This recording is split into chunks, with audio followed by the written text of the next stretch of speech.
Good afternoon, or good evening I should say. It's a good start, isn't it? We'll leave that one in. Good evening everybody, and welcome to Fetcham Grove. Thank you for coming this evening. Great turnout as normal. We can always rely on the Leatherhead faithful to turn out when we do things like this. Tonight we've got a Meet the Manager and his team, not forgetting the glamorous side of the team as well. And it's an opportunity really just for us as fans of Leatherhead to get to know them a little bit better and to ask some questions for later on in the evening, which I'm sure you're all dying to ask.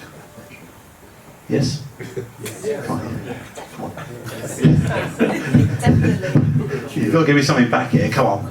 Right, shall we get going? Well, we better start with the main man, hadn't we? Himself. So, they could have sat in order, could have made it easier, but Ian Selley in the middle, our first team manager. Evening, Ian. How are we doing, you okay? Very, very well. We've got Michael Bennett, the assistant manager. Good evening all. And on the end we've got Adam Pittwood, first team coach. There you go. Brilliant. So I want to start really this evening, gents, with just really getting to know you guys a bit more about what you've done in football, where you've been. Obviously we know a fair bit about you, Ian, but it's really the other guys as well, sort of talk about your backgrounds. Now, Adam did say to me, whatever you do, put Ian on last, because we'll be here all night. Well, I won't get a chance to get word on. I don't know if that's true. We could find out. What time have we got to shut the bar early? Or is it, have we got an extension?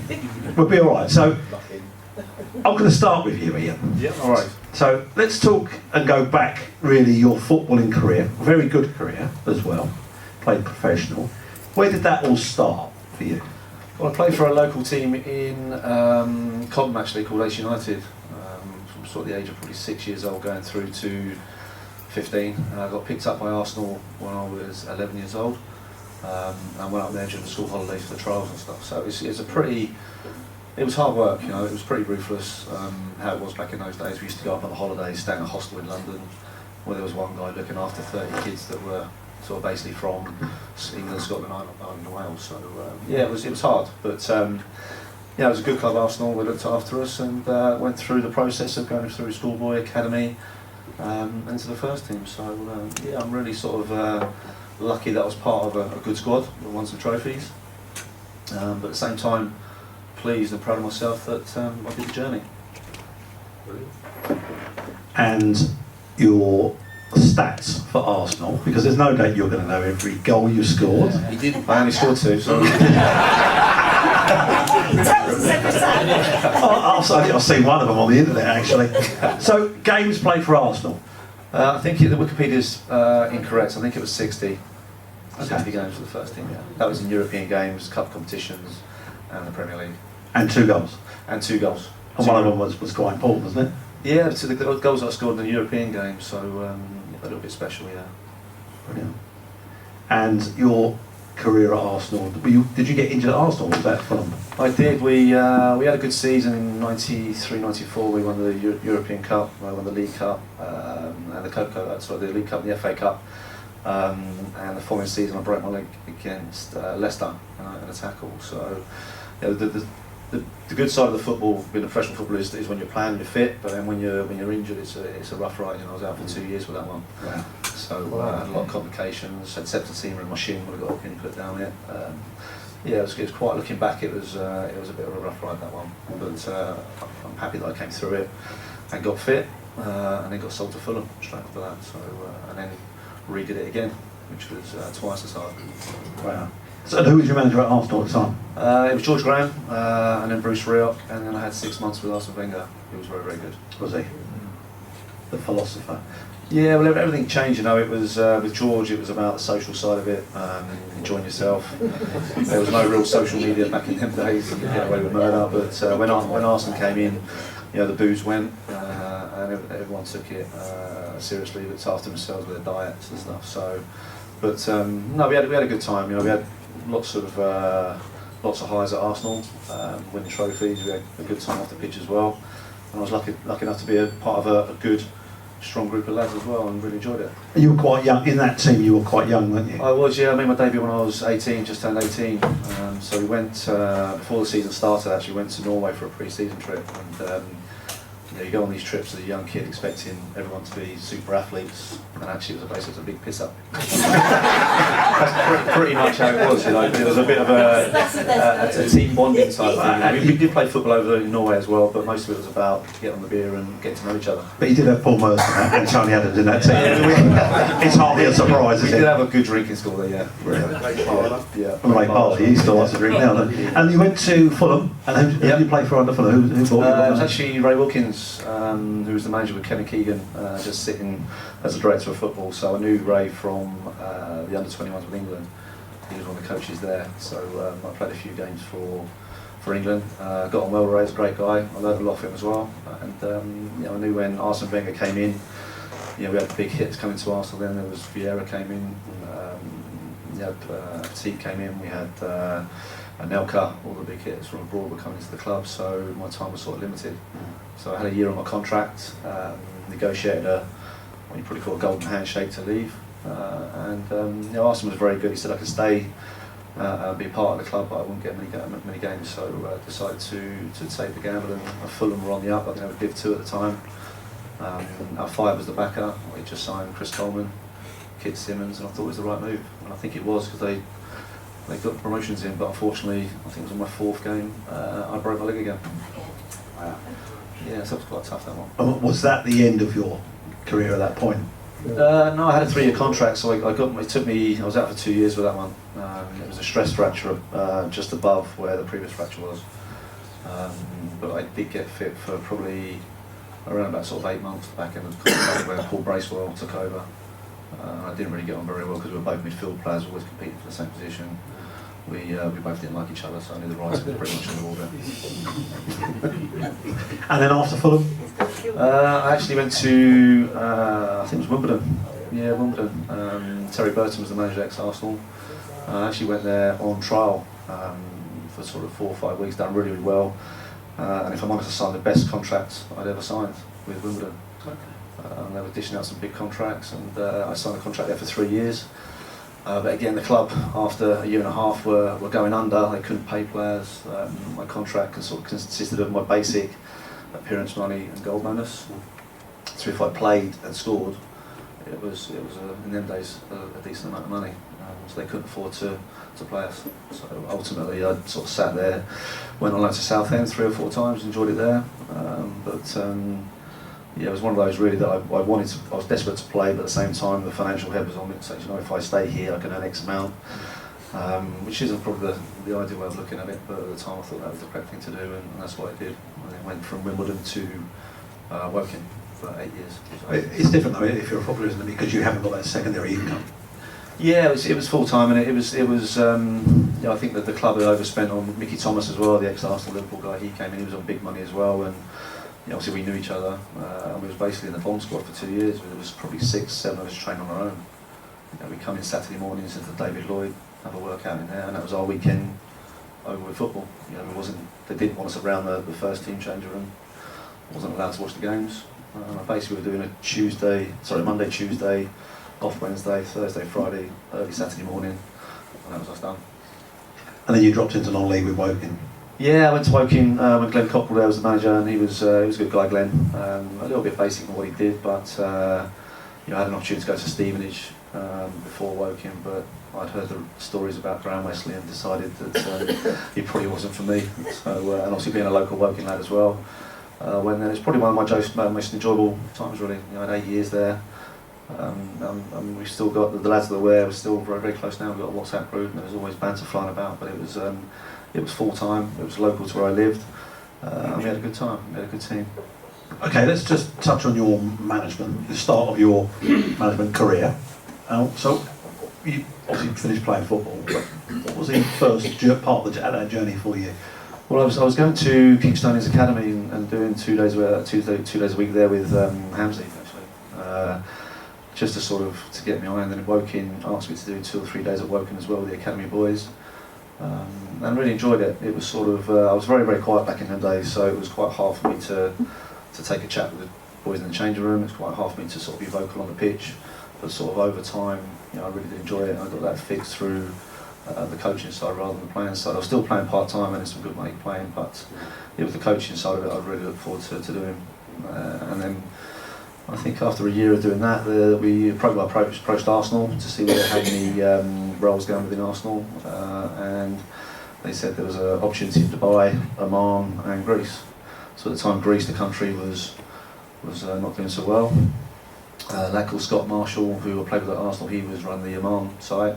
He said it was very, very quiet there, and Dubai one was the one that pretty much stood out. So they just wanted someone with a bit of Arsenal DNA to go in there, and then went there for 8 years. So I had a great time there, just me and the wife. And then we come back with 2 kids, so and 2 dogs actually, 2 dogs. You've had a great time, at least twice. Yeah, but no, it was good because it was. I thought I was a good coach when I left, but actually I had a lot to do. You're sort of dealing with different nationalities in Dubai, you know, from different countries, all players. Their backgrounds, they act differently, so it was a bit of a learning curve for me. I did learn a lot there, just in how I spoke and how I delivered the sessions there. So yeah, it was good. It was good. I think being part of the club as well, being part of Arsenal, we used to get the player visits. They used to come over, the first team players. It was yeah, it was pretty much a great time. Brilliant, thank you. And non-league wise, from Woking, where did you go after that?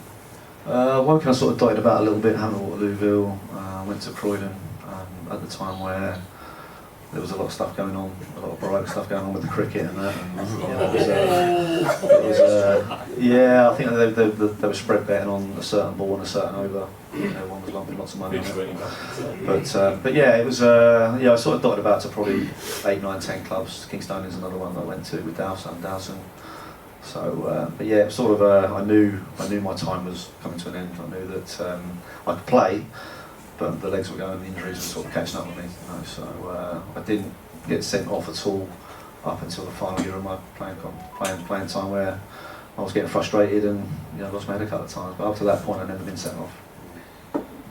Pretty good. Yeah, it was. Yeah, I was proud of the fact that I was physical in games, loved to tackle, but never received a red up until that last year. So you know, that's what sometimes drives you mad at this level, that sometimes players don't tackle or don't want to tackle. You know, it's a big part of the game, but the game's evolved and the game's changing. Well, thank you for that. Brief backgrounds, which is great. I'm sure the audience will ask a few more questions when we open it up a little bit later. Should we switch to Adam now? How do I follow that?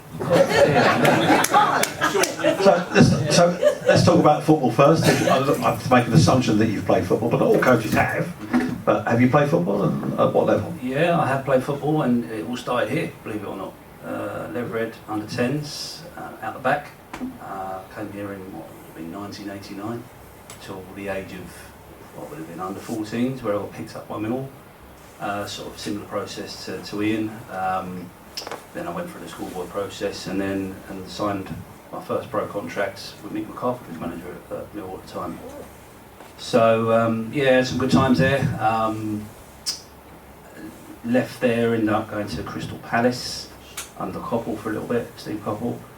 And then I was a bit plagued with injuries. Then went up to Nottingham Forest for a spell. Dave Bassett was there. Decent team in red, yeah. Yeah, and then ended up back at Fulham this way. Ironically, a little bit younger than Ian, believe it or not. Believe it or not, only slightly. When Kevin Keegan and Ray Wilkins was there as well. So, and what position did you play? I was a 9 or a 10. So I was sort of like that sort of. Is that your rating or your shirt number? That's where he learnt about. Yeah. So yeah, no, I used to play up front. That was really my position, if you like. So yeah, and then after which, I sort of dotted around non-league, Hampton, Richmond, Kingstonians a little bit, and then my firstborn came along, and it was kind of stopped for a little bit. And then I kind of started to coach his team. And then I kind of started to get my fix, you know, for coaching, and sort of built it from there. And yeah, so here I am, effectively. You are. Did you actually play for Nottingham Forest? Did you get any games? Not first team, no. Did you? Youth team wise, I did. Okay. Ironically, when I was up there, a young junior Kelley was playing for Coventry, I think at the time. And I'm sure we came across each other back in, what would that be, 98, 99, something like that, I think, give or take, because he's a bit older than me. So, football finished for you, and you started your coaching. So, coaching, where have you sort of done your coaching? So, I was at Tooting Mitcham for a period, and then Walton Hersham, and then probably, let's say, most recently Walton Hersham, before coming back into, like, I'd say, the senior side of things. So, South Park, start of last season, back end of the previous season.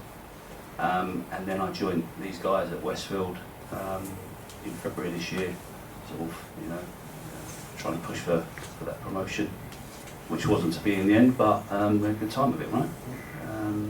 So that's kind of the journey, if you like, from playing into coaching, with a bit of a gap in between.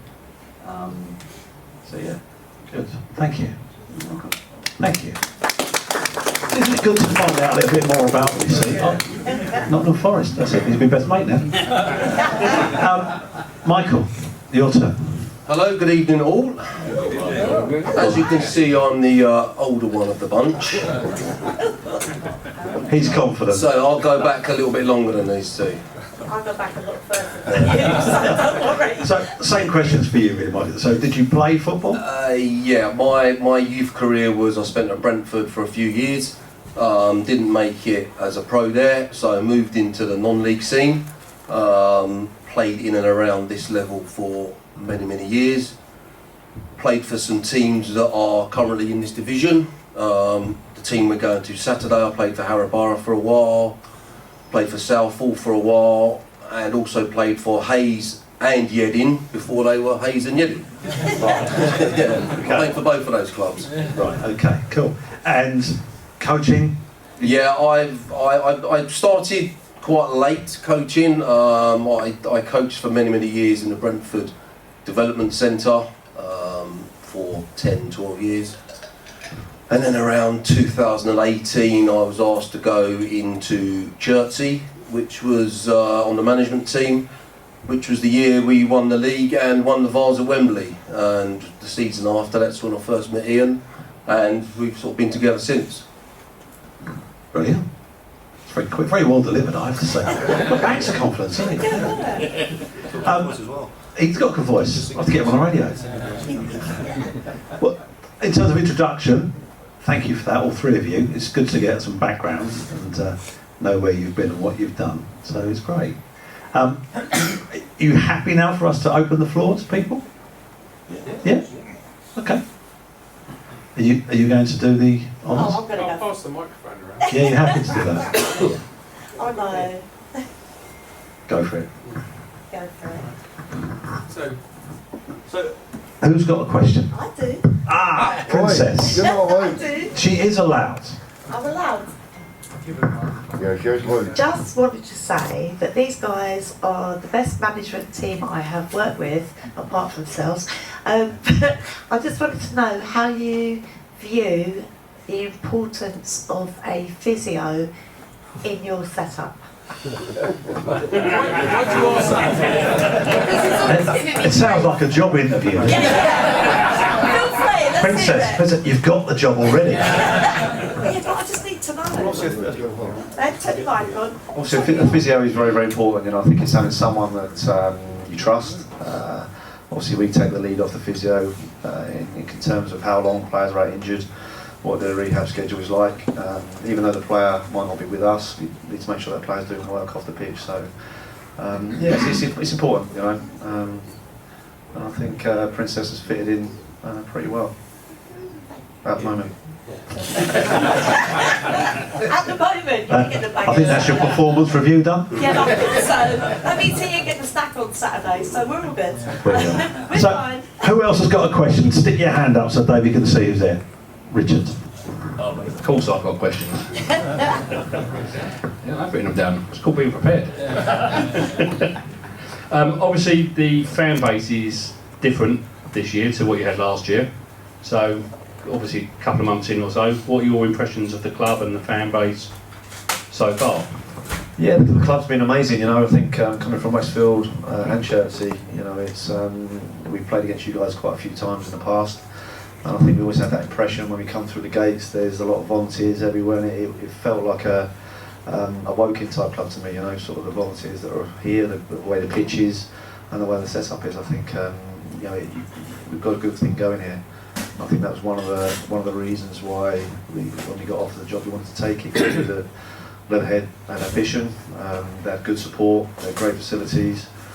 So coming from Westfield, it was a bit of a no-brainer. We saw a pathway for us to take another team up to a different level. And I know we started a little bit slow so far. We're a little bit disappointed where we are in the league, but I think we've had a lot of cup interruptions, which hasn't helped. But now we're out of the cups, we can focus purely now onto the league. We've got 3 more to do.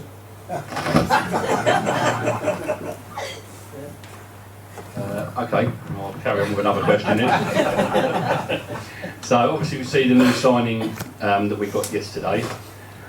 What is it that's making a lot of these ex-pros come down to this level now? Because it seems that they're almost too good to be playing at this level still. I'm not too sure. I think so. I was a little bit similar that I wanted to play as long as I could, and I think with Alex Pearce that's just come in, he trained with us last night. Was excellent. He's got a lot of experience. I think he's come into a team that's very, very young. I think we're focusing mainly on a centre forward coming in, but obviously we want to have someone at the back that's experienced as a talker, because at the moment we have got a good side, but it is young and it is a little bit experienced. So it's just having that extra voice to order people about. I think that's the thing we've been lacking now. I think having him in last night, I think he was so loud, organising the front players, the midfield players, and I think it's exactly what we need. I know he's 35, he's not going to be doing 100 metres in 10 seconds, but he's experienced, and I think he reads the game well, and I think he's a good addition. I think it will do well. Will you be the captain here? It was mentioned last night. I think it's something we're thinking about, but also I think we've got to be a little bit fair with Tom Cameron as well. I think he's done a good job since he's come in. He's helped the young kids as well. It's a conversation we'll have, but he is captain material. He's a proper leader. Just from the vocal point of view, that's what I mean. Yeah, well, Cav says his piece in the change room, but I think the change room, the 3 of us tend to input quite a lot.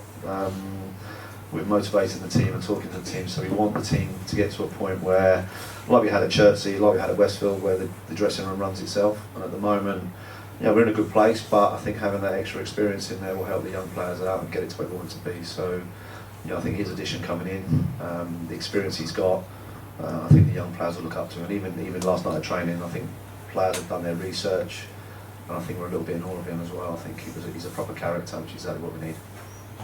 If you left Cameron as the captain, could he be vocal within that though, himself? Yeah, we allow the players to talk. I think it was a thing that we picked up on that was happening here last season. with the previous manager, I think no one was allowed a voice in the change room. We've been completely different. We like players to have a voice, have a say, and obviously the last few weeks we've had an open change room where the players are happy to say what they want. If they need to get something off their chest they're not happy with, they say it. I think we're a very open management team that we're always learning, and I think the players are learning as well. So I think having that capacity to listen to players and respect their opinions. We'll always have the final say, of course we will, but to let them have an opinion, I think helps create a good team environment. Have you got any more questions, Richard? Yeah, 2. Go for it. Well, if I could just ask the floor, if you could just hold your question until David brings you the microphone so we can pick it up on the camera, that's all. Go for it, Richard. Right. First one is, are there plans, obviously you mentioned getting a new centre forward, are there plans for any further squad changes other than a centre forward? Well, Kwasi has left us yesterday, so he's gone. We really liked him. He's a great lad, but I think he was sort of underachieving a little bit. I think he's got a lot to learn. I think we're at a place now at the moment where we can get better in. So we've looked at it for a while. We don't sort of make these decisions quickly. We think about them, but I think where we are as a squad, I think we could have better options. So it's allowed a little bit of money to come back into the budget, and we are looking for a centre forward. But obviously centre forwards come at a cost. The ones that are doing the business at the moment, probably have no intention of leaving their club, so we've been searching and we've spoken to 4 or 5 the last couple of days. We'd like to get one over the line for Saturday, but I think it's purely, we're at a position at the moment we don't want to make a rash judgment and bring someone in and be lumbered with a heavy bill for them, so we have to make sure it's the right guy, the right character to come in. Have you still got Wrighty's number? He can barely run nowadays. Rich? Yeah, so slightly different one. Being ex-pro, what's your view on officials at this level? I'm thinking primarily of the official squad that we had away at Moneyfields as a good example to start with, but just in general. I think it's we've had words with the officials over the last few games, but I think they've got a very, very difficult job. We understand that, but I think we just ask them to be consistent for both teams. I think the guys we've had this season, we can't blame them because they've not won the game for the other team. It's we've lost a game, but I don't think they've contributed as well as they could do. I think we work hard all through the week to get the team to where it needs to be on the Saturday. We said to some officials before that they come here. I don't think they take it that seriously. I don't think they realise what's at stake. I think they just come here, ref the game, and disappear, and don't think about it. So it's for us guys on the sideline. It's frustrating. I think a lot of these guys now you can't talk to them. They can't. There's a bit of an arrogance with it. But we know what they're going to be like. There's some good ones. There's some bad ones. But I think over the season, you like to think we're not getting, that'll balance itself out and we'll get decisions going our way. What, see good ones in? Is it you done, Rich? Okay. I'm going to hand the mic back to David. And who else has a question? Richard Blight.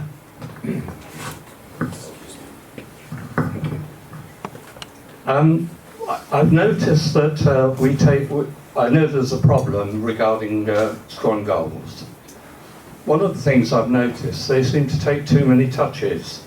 I mean, even for example, a right-footed player receiving the ball from the right will still trap it first rather than hammer it first time. Is that a fair comment? Is it something you can do anything about?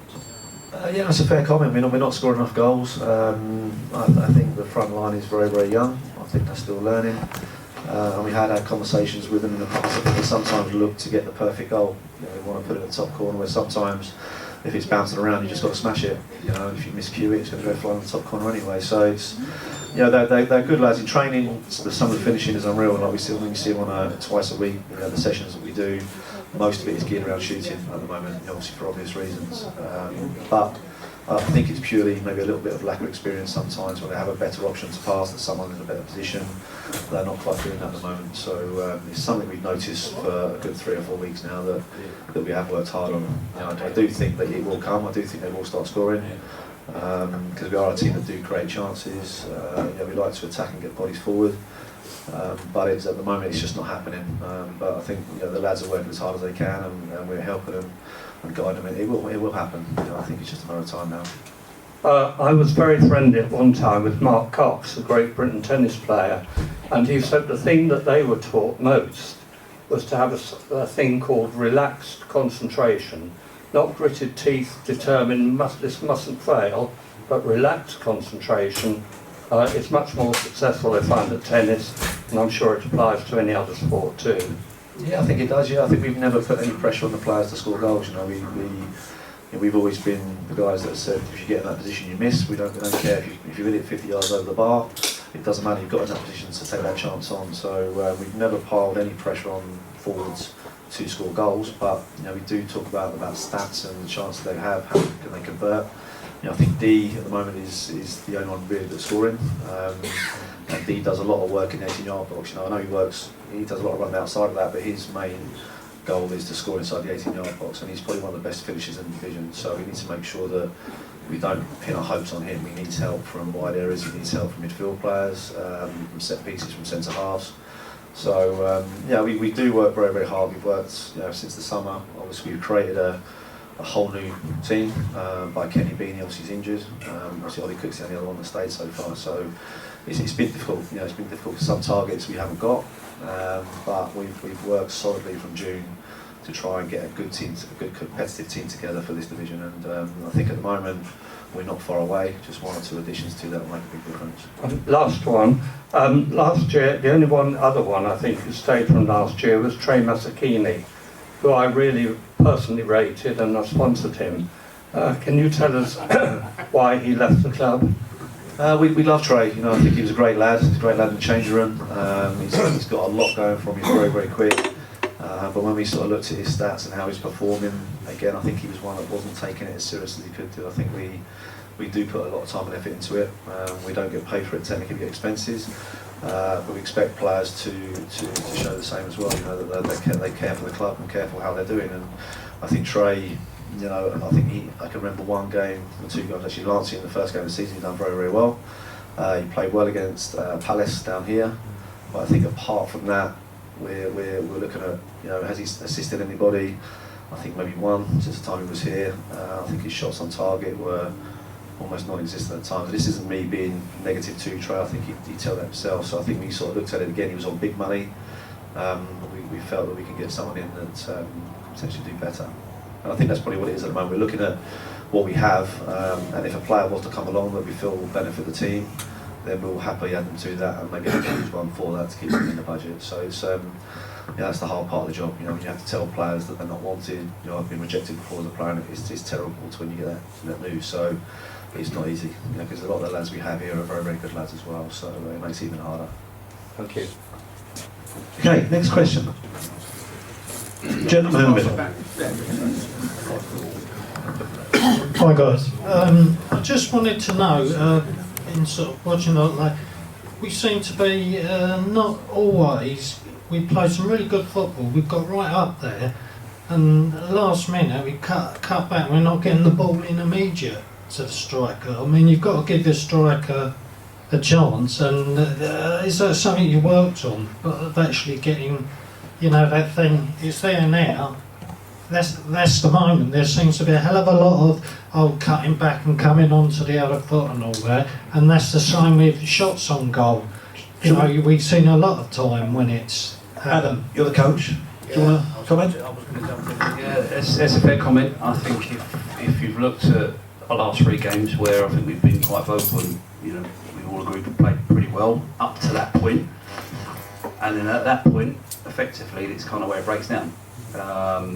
Would it be unfair if we would have won all 3 of those games? No. I think we probably would all agree in this room that, you know, at times we probably could have won the game. I think it was going back to Richard's point there, where we might be taking too many touches at times. I analyse a lot, being an ex-striker as well. We talk about stats quite a lot. I think our average age of last Saturday starting 11 was 21, and when you look at DeAndre at 19, Quasi was 20, Matt Ever at 21. There's a lot of development still to happen, and that's down to us 3 to bring that out. So hence why we are starting to look at more experienced strikers that have been around the game at higher levels to help support them. But it's certainly something that we're working on each training session, like we did last Thursday. I took them away.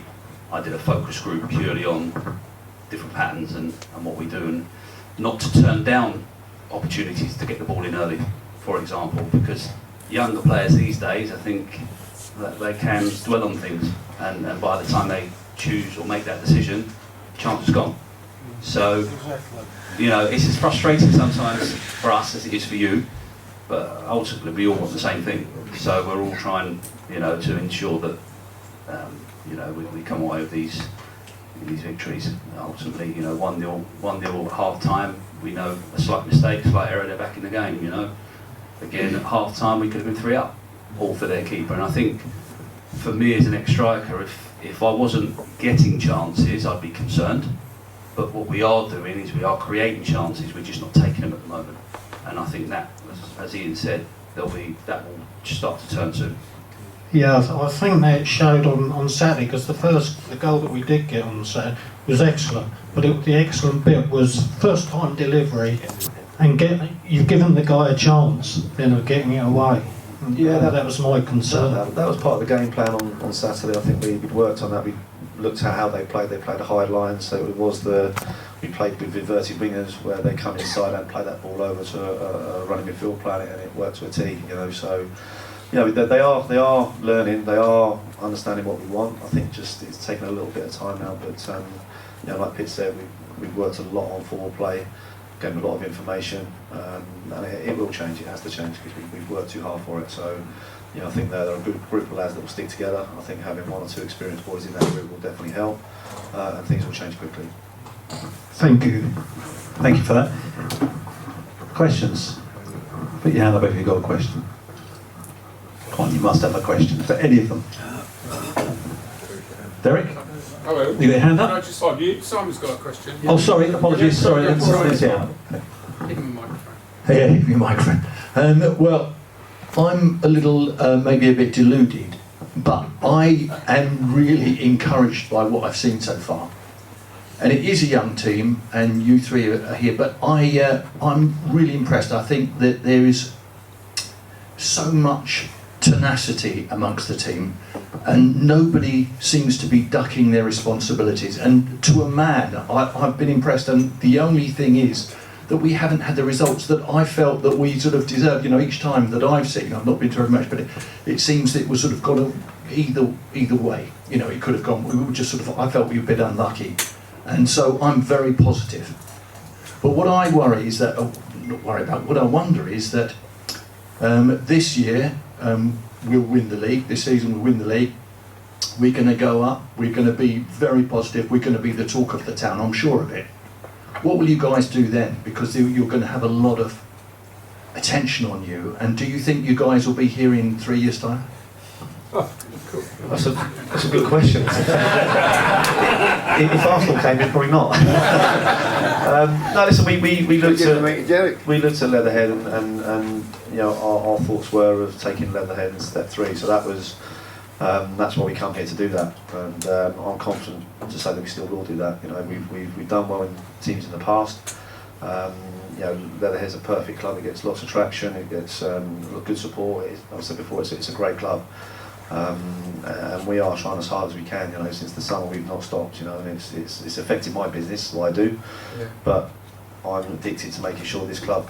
We do just by this club. We come here and want to do the right thing. So, we'll talk to each other 20, 30 times a day. It's crazy. We're always on the phone about players, about players we have in our team, potential targets, who we're playing against. It's a full-time gig that we're doing.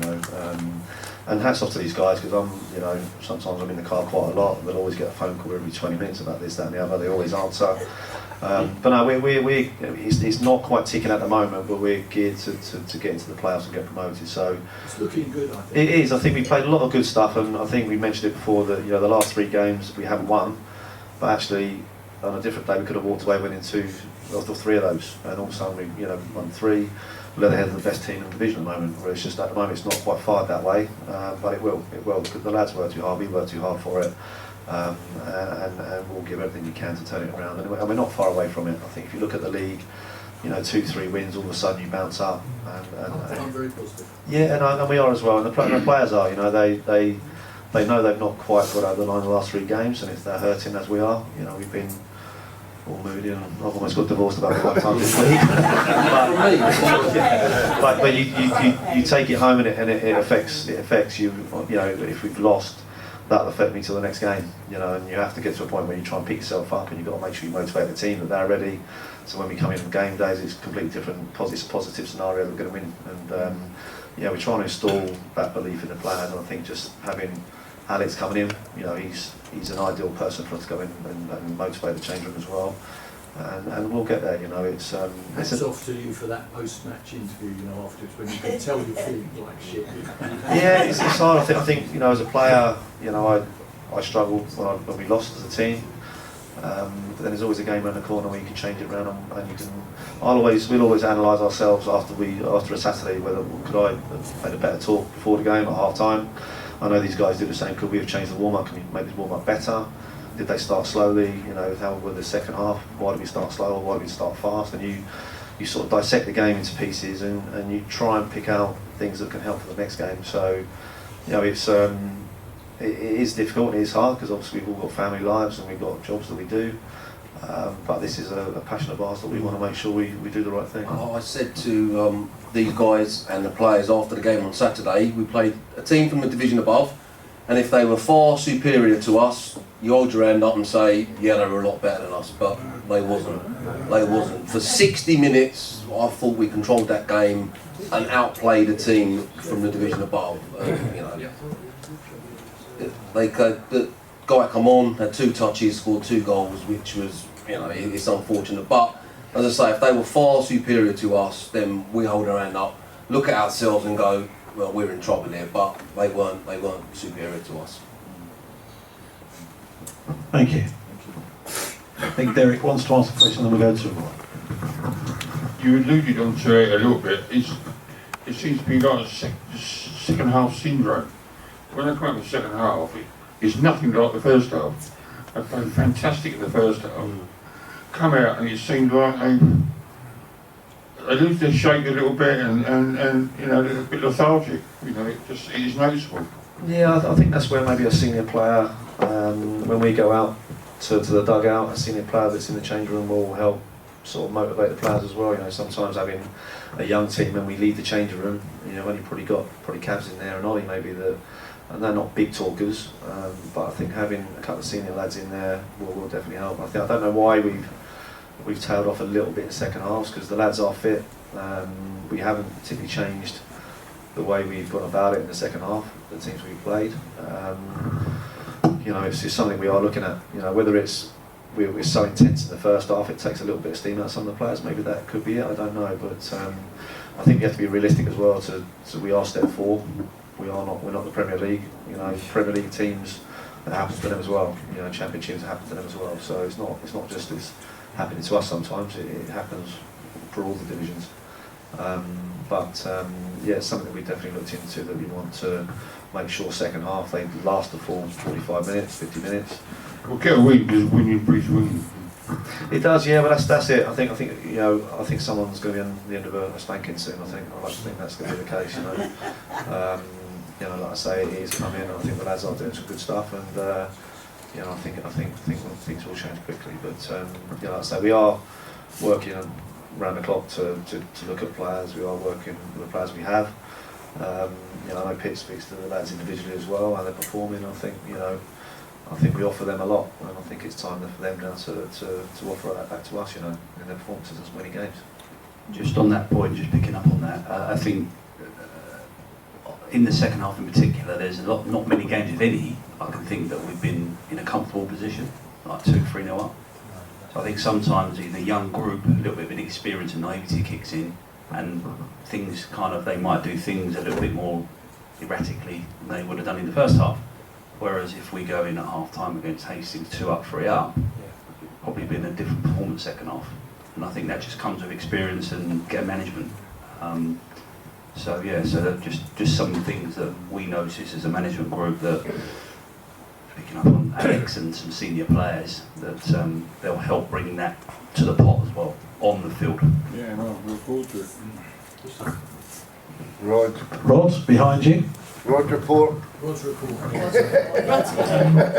We've not met before, but obviously you're aware that I write match reports for the club.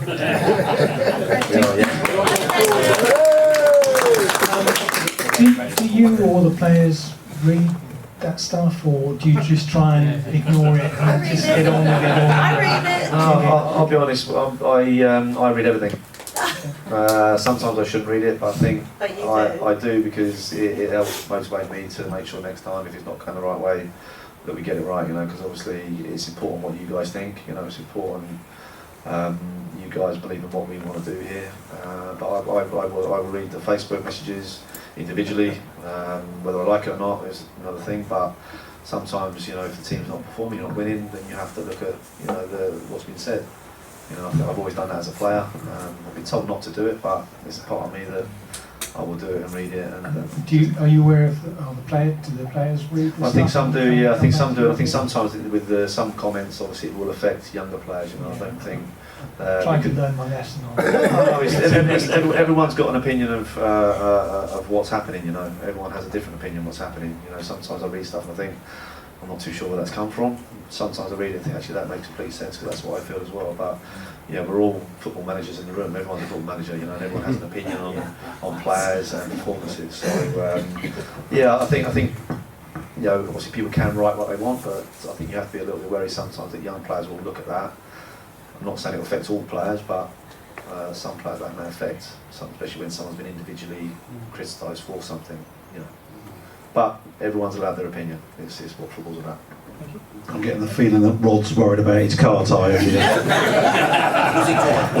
Rod's worried about his readership numbers, I think. Yeah, somebody does read it. I've got a quick question. Kenny Beanie, what's the latest on him, and you know, when can we expect to see Kenny back? I knew that was coming. And it's on. Why are you giving me this? Kelley, I came in with Sales and the crew. That wasn't the question. I just got told to hold it nearer.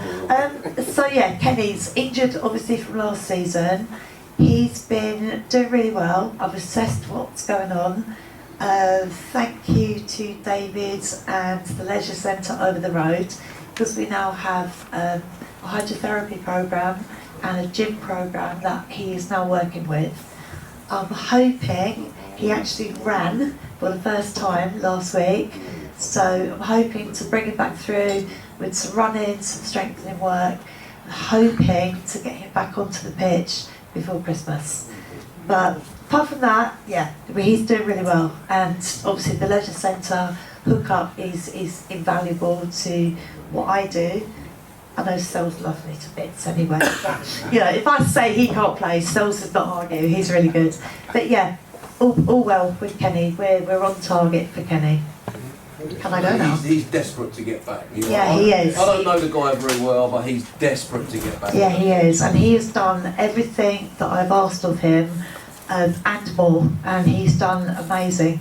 And to see him last Thursday night running for the first time, it was really emotional for both of us. I'm so proud of him. So yeah, he's on his way. He's also a leader on the pitch.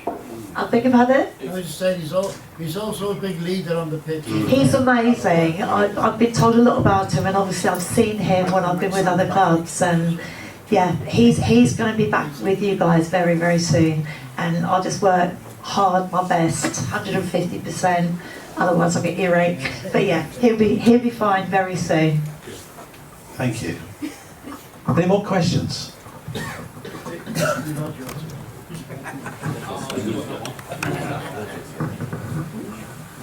Hi Ian and team. So a well-worn cliche, football's a results game. It's not, and it's not one I particularly subscribe to, because I think it can be a bit of a dangerous one where the expectations can put too much pressure on in a short time. So along with Simon, I think that we've got the makings of a really good team. I've been really enthused with our performances, particularly the last 4 or 5 games. And I guess we've been bringing, increasingly more players in, only 1 or 2.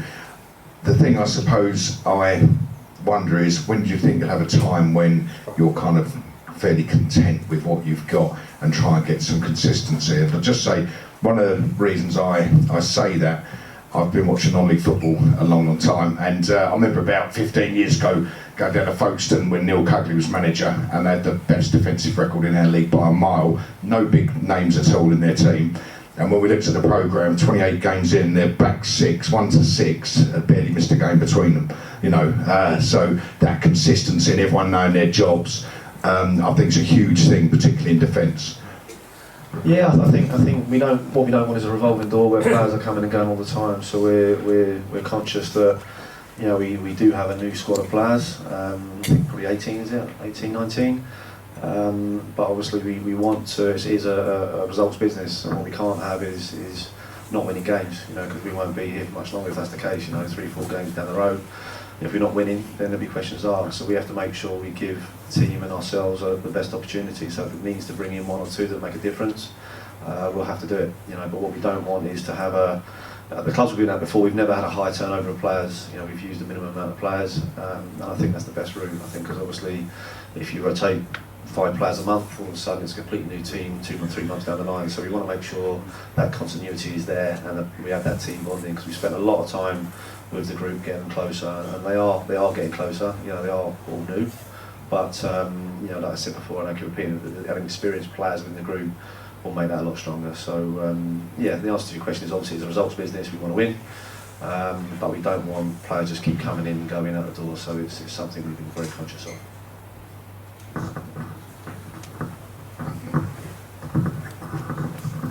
Thanks a lot. I think last season we had some players under contract. Is that going to happen again this season? Best players going to be put under contract. We've not. We have, the club have said to us if we want to put players on contracts, we can do. We've got Kenny Bennett that's on a contract. Obviously Kenny hopefully will be back in the next sort of 6 weeks to 8 weeks.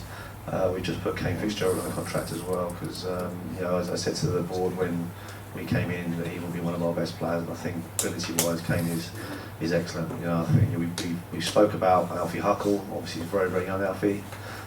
About potentially putting him on a contract. Sonny Wheeler, the goalkeeper, as well. But it's one of those we need to be a little bit careful. You know, that I think Kane we want to put on a contract because I think with Kane, if he gets injured, he won't change. He want to get back in the team straight away. So I think we've got to be a little bit careful. We don't dish out too many contracts. Obviously, if these players are injured, it soaks up a lot of the budget money we have. But I think at the same time, having 3 or 4 lads on a contract stops other teams coming in and taking our best players, which ultimately is what we don't want because we spend so much time getting to where we are. So yeah, it's a balancing act. You know, we want. You know, but I do feel that Alfie, Sonny, the lads we brought in from the club we had before, they're not going to go anywhere. I think we've been very loyal to them. I think they'll be loyal to us as well. And are you under a contract? I'm not. No.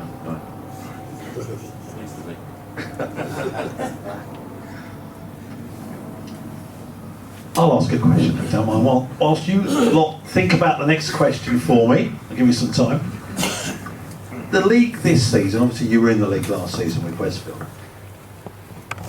Has it surprised you this season with some of the teams that have come in and some of the existing teams, how they're perhaps near the top of the table, and there's others that you'd expect to be up there that aren't there?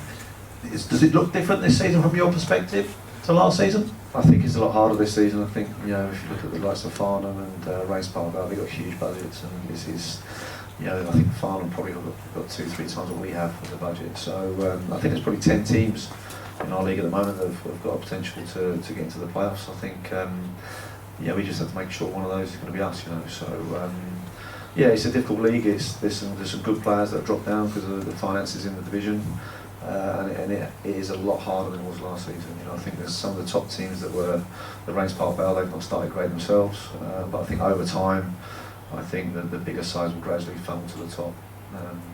You know, but there's also 2 or 3 teams in the division now that have come in sort of unknown to us, like Horndean, Moneyfields, Rayners Lane. They're quite new to the league, so you're not quite sure what you're getting until you actually play them and see what they're doing.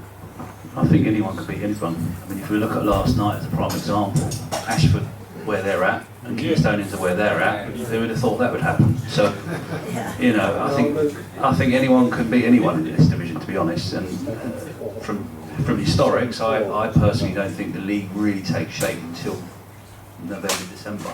You start to have a little look at it and kind of go, well, okay, what does that look like? January, then all of a sudden you start to see it take a better shape, in my opinion. Okay, next question. Any more questions from the floor? That shy man over there in the blue t-shirt. Never been known for being shy, Simon. Brother from another mother. Right, so all 3 of you have been at the clubs. Just a really simple question. Who's the best player that each of you have played with? This could be good. With or against? With and against. Mine's Dennis Burkham. Yeah, he's by far the best player I've played with. I think in training he was even better in training than he was in games. But he was a guy that would come out early. He would be the last one off the training pitch. He'd hit 50 free kicks in the training session at the end of the training session. So when he comes to game time, he'd hit it straight in the top corner. People say that's amazing, but actually he probably had 1,000 free kicks prior to that. You know, so yeah, he taught me a lot, Dennis, to be honest. You know, he's a good guy as well. Can we have your lads doing that then? best player I played with? I played for Burnham many years ago in the late 80s, and a guy that used to play for Chelsea called Paul Cannonville come in and played, and he was unbelievable. He was unbelievable to the younger guys, and the league, the team we played for, he was fantastic, really good. I think for me it would have been Michael Owen when I played for England under 15s. At that time he was unbelievable. He burst on the scene at 18 for Liverpool, as we all know. But yeah, he was 16, 17 maybe. Yeah, I think Wimbledon was his debut, wasn't it? His goal. Scored over 50 goals a season for Christ knows how long. So yeah, for me it would have been him.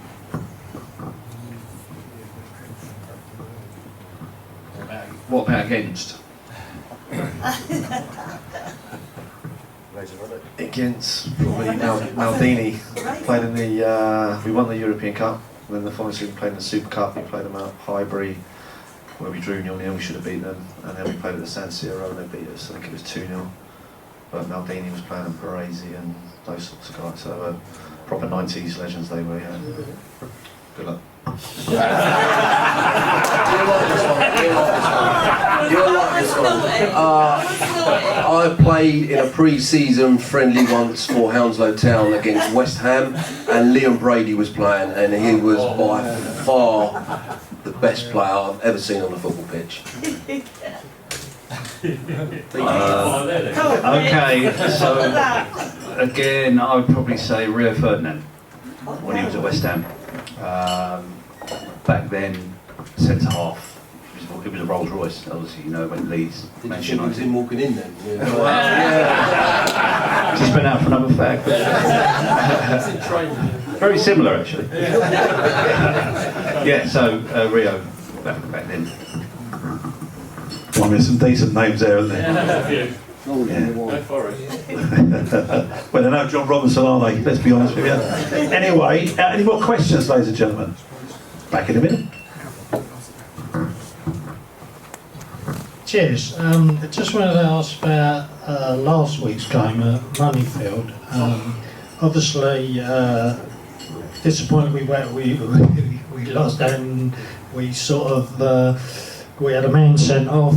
Things like that happen, but there are going to be games like that this season where you're going to have to sort of grind out results and things like that, and we seem to lose it a bit at the end, and we unfortunately conceded. And I was thinking, have we got things that sort of occurrence happening, an option? Well, I think when we go back to that game, I think we was on top first half. Thought we'd done very well first half. I think second half Seb got sent off fairly early. And we were going to just leave one up top. But we decided that the game was still in our hands. We went with 3 at the back, 4 across the middle, and with the 2 up top. We still felt at that time we could win it. You know, was it the right thing to do? We got beat, so probably not, but we felt that we could definitely get something out of the game. So we'll always, the way we manage is always about trying to win games, not to draw games. We could have tried to play it safe and put men behind the ball, but I think at that point we still really fancied our chances of winning the game. So you know, and it's a brave decision because obviously we didn't get anything out of it, but you know, obviously we lost. You know, it is one of those things, we questioned it afterwards, was it the right decision? You know, I think if it was happening again, we'd probably do the same again, so we probably would go as a positive and try and win the game. Yeah, and I appreciate that because I really like the way we're playing this year, much more positive, a little bit more direct, and you know, I agree with that, we should be going that way. Yeah, it's always something we've done at Chertsey, at Westfield. We've always created lots of chances, you know, and you know, we are all about getting bodies forward and trying to be entertaining. I think there's a lot of clubs that will sit deep and just win 1-0, but it's never really been our style, you know. We've always wanted to be on the front foot and try and win by as many goals as we can, you know, and that will happen, you know, because I think we've spent a lot of time on it. It's just up to the players now to deliver. Thank you. Richard. Nice one. Thank you. Question for you, Ian. I noticed that last year you played on the field for Westfield a couple of times. You've been on the team sheet for a couple of times this season for us. Have you any plans in that direction? Well, I did, but Mick Sullivan said I wasn't allowed to. So. Your physio said you're not allowed to. No, I think at Westfield obviously we had a very, very small squad, so we had some under-18s that were in the local cup competitions, and I always joined in training, and there was a space on the bench to put myself on there. I think the team was far enough in front for me to come on. So, I don't know. My days are gone, but if I needed to, I'd come in and make myself a nuisance, that's for sure. But, he makes a nuisance of me first. Might be the second time you get sent off in your career. I mean, there's late tackles, but half an hour's pushing it a bit. It is, yeah. Any more questions, ladies and gentlemen? One more from me. Cup competitions, we're obviously out of the FA Cup, FA Trophy. How do you see the Southern Combination Cup? And sort of another question to that, and it's touched on like young kids. What's the plans in terms of young kids and blooding some of them? Yeah, we've done it already. We've done it against Palace down here. I think 4 of the guys actually got on and done well. We're always talking to the under-18s coaches.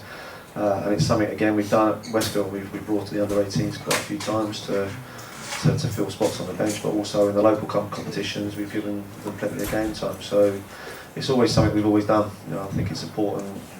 It's the right thing to do at a club. The club have an academy system. Then we should use them bodies in there, which try and bleed some of them into the first team. Are they good enough?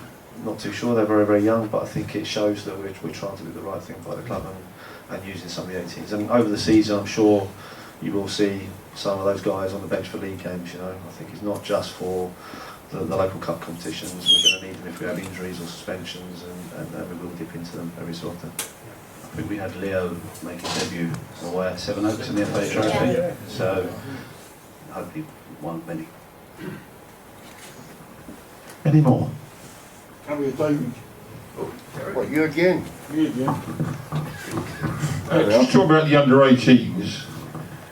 You've had a couple of bench I've noticed, with them, if you see a player in their team that you think's got it, can you ever rule their manager and say, I wanted to play for me in a game?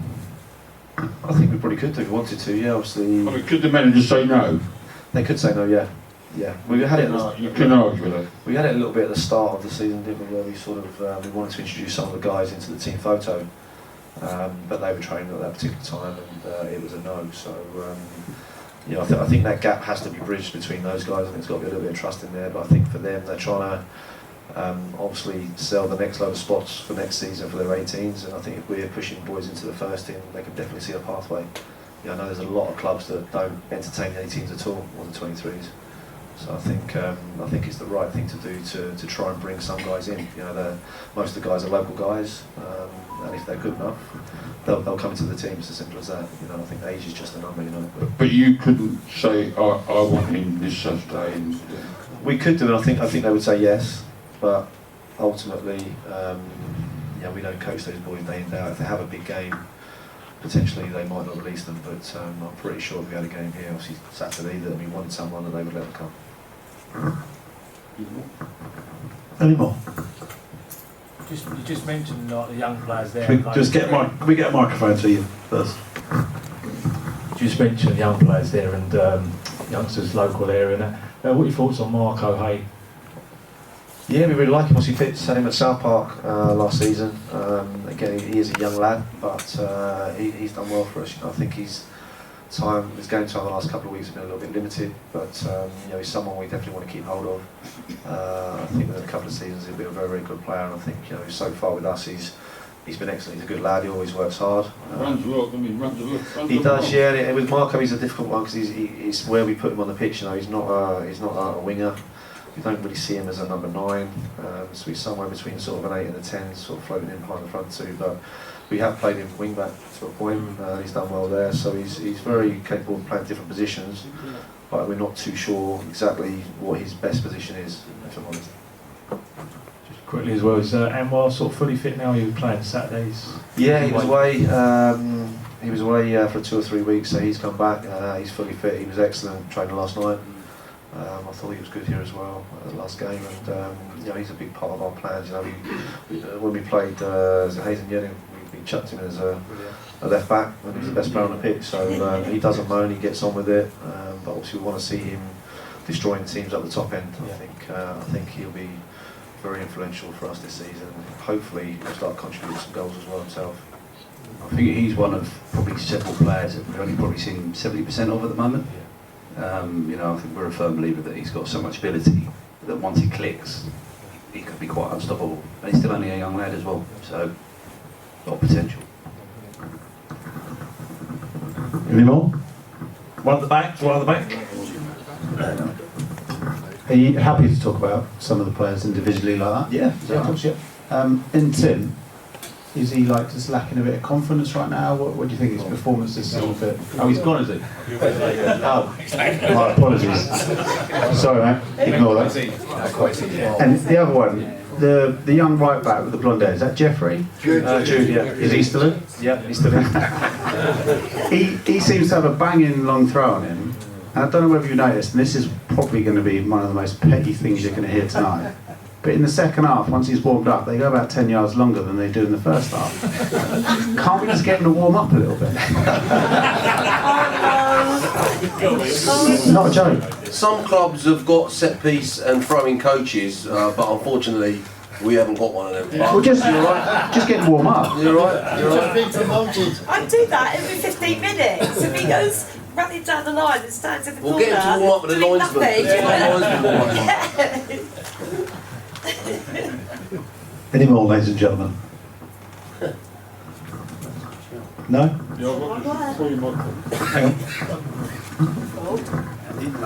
Is that you think his name? Dulwich coming for Nyron, and they came in to ask, and nothing happened. Is Nyron staying, or is he? Yeah, Nyron's staying. So I messaged Asst Manager there. I think it was after the Dartford game. I think just to say if you want to talk to Nyron, talk to him, because obviously they've got a bigger budget than what we've got. Nyron's an honest lad. He's a good player. He wants to play as high as he can, but. I heard through, I think it was Junior Gabe, he said that he spoke to the manager over there and he didn't even realise he put a $7 in for him. It just gets, just sort of, we were worried for 2-3 weeks what was going to happen. We were trying to look at possibilities of other players coming in to fill Nyron's position if he did go. But some clubs do that, some clubs will throw $7 into a number of players and if they start to win, they forget about them, and obviously the manager of the other teams have got to worry whether that player's going to be taken or not. So he's here for the season? Yeah, so he's staying with us, yeah. So the $7 is good news. The time's elapsed for Dulwich soon to go there. So we have had a $7 come in for Tom Kavanagh from Sevenoaks, but he's not interested in moving to Sevenoaks as well. So no, yeah, well, it's a lot of managers can play mind games with those sorts of things, it just sort of disrupts. We've done it before when we put a $7 in for a player we were playing against at the weekend, just to try and get in the player's head. These little mind games. We've only done it once, but in Chertsey we had it quite a lot. The teams were playing against us, we would get on often. So it's just the little things that some managers do. Naughty but legal. Yeah. Well, mate, this is the last one then. Apart from the Tanners, who do you support? Team-wise? Brentford. I'm Arsenal. Chelsea.